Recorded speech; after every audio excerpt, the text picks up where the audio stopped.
Cette année encore, Emmanuel Macron a prévu une allocution télévisée, samedi 31 décembre à 20 h, afin de présenter ses vœux aux Français pour l'année 2023. Un exercice très attendu au vu des nombreuses crises qui animent l'actualité depuis de nombreux mois.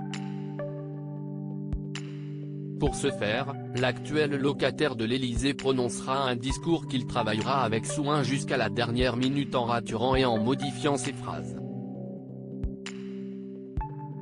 Une relecture minutieuse devenue un véritable rituel pour celui-ci avant chaque prise de parole, comme l'a rapporté Le Parisien, le 2 avril dernier.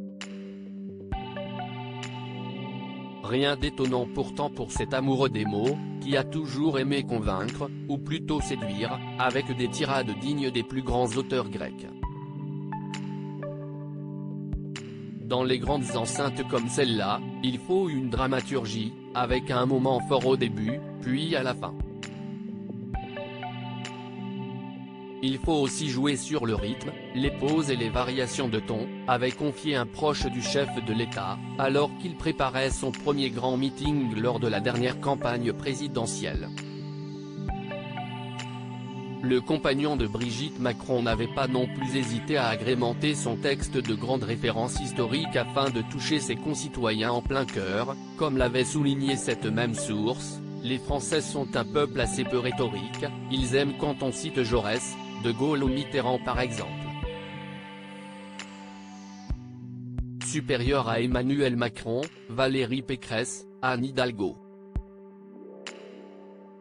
Découvrez le métier des candidats avant de se lancer en politique. Discours politique, à chaque candidat sa petite manie. Tout comme Emmanuel Macron, tous les candidats à la présidentielle ont leur propre rite avant de prendre le micro.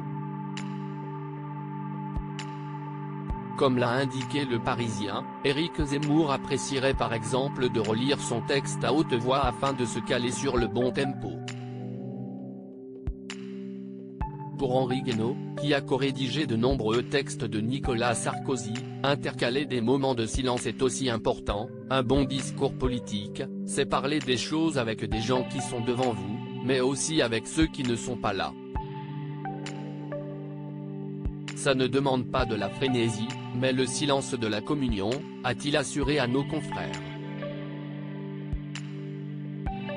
Article écrit en collaboration avec 6 médias Crédit Photo, Elliott Blondet Poule Best Image.